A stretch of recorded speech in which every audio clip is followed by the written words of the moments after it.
Do you remember the truths about calcium we discussed last time? The equation calcium equals bone that we took for granted is actually much more complex and important.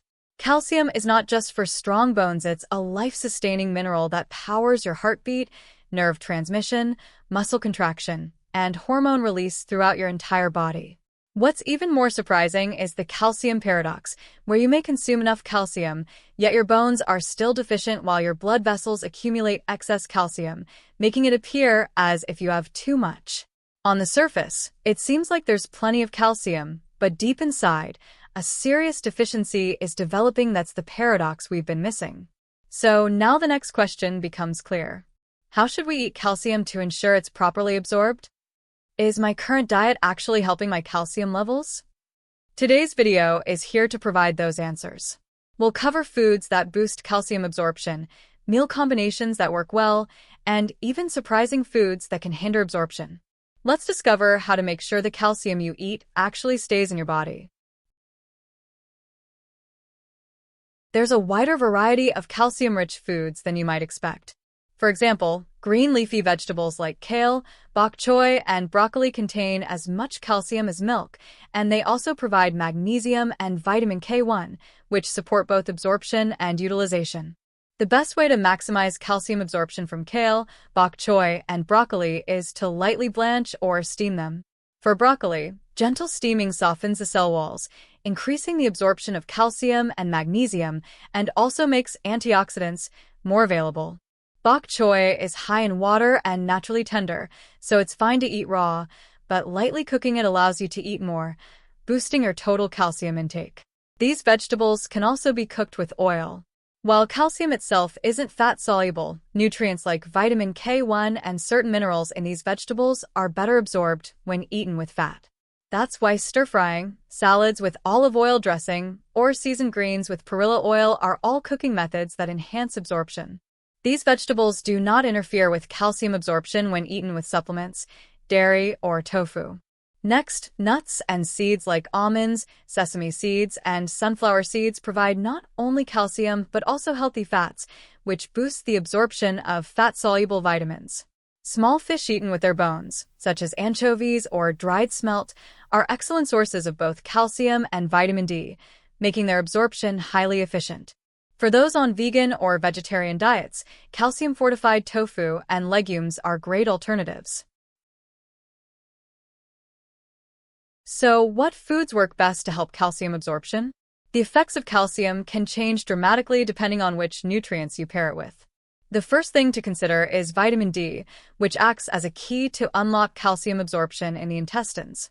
Egg yolks, salmon, mackerel, and shiitake mushrooms are rich in vitamin D, and eating them with calcium significantly increases absorption.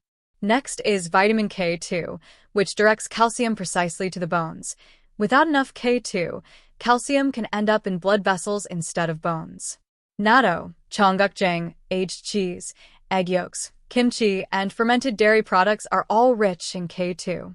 Natto, in particular, boasts the highest K2 content in the world. Natto is made by fermenting soybeans with the bacterium Bacillus subtilis. This microbe produces large amounts of menaquinone 7, a form of vitamin K2 that lasts longer in the body and is well absorbed, making it especially beneficial for bone and vascular health. Cheonggukjang also uses Bacillus strains and produces K2, but due to differences in fermentation method, time, and temperature, its K2 content is lower than natto. However, cheonggukjang is more familiar in taste and aroma, pairs well with foods like kimchi, and is rich in other beneficial nutrients such as isoflavones and protein, making it a practical alternative. We can't forget magnesium, a crucial partner that helps balance muscles and nerves so calcium can work properly. Magnesium is abundant in foods like spinach, pumpkin seeds, bananas, kelp, and quinoa. When calcium, vitamin D, K2, and magnesium work together, you create a complete system for absorption, transport, and storage of calcium in the body. To ensure smooth calcium absorption, you also need to avoid factors that interfere with it. First, high caffeine drinks like coffee and energy drinks promote calcium excretion. If you drink more than 3 cups of coffee a day, calcium can be rapidly lost through urine. Excessive sodium intake also increases calcium loss from the body. Be especially careful with soups, broths, and instant foods. Phosphates in carbonated drinks bind to calcium and cause it to be excreted. Eating raw spinach, Swiss chard, or sweet potatoes can hinder calcium absorption due to a natural plant acid called oxalate. Oxalate protects plants, but in the body, it binds to calcium to form insoluble calcium oxalate. In this form, calcium cannot be absorbed and is simply excreted. That's why some people say, I eat a lot of spinach, but still have low bone density. But this doesn't mean you should avoid these foods altogether. With the right cooking methods and timing, you can still enjoy them healthily. For example, simply blanching spinach in hot water removes most of the oxalate. Blanched spinach contains 30 to 60% less oxalate than raw spinach. It's also recommended to eat high-calcium foods and oxalate-rich vegetables at different times. Don't eat calcium supplements or dairy right after eating spinach. Instead, wait at least 1 to 2 hours after calcium intake before eating these vegetables. So, when and how should you take calcium for optimal absorption? First, it's better to split your calcium intake throughout the day rather than consuming a lot at once. That's because our bodies can't absorb more than 500 milligrams of calcium at one time. Any excess is not used efficiently and is mostly excreted. So even if your daily recommendation is 1,000 milligrams, it's much more effective to divide it into 2 or 3 doses. Second, it's better to take calcium during or after meals rather than on an empty stomach. During meals, stomach acid is actively secreted, which helps break down calcium into smaller ions for absorption. This is especially true for calcium carbonate supplements, which are absorbed much better with food. Third, before taking calcium supplements, make sure you have enough of the nutrients that help absorption.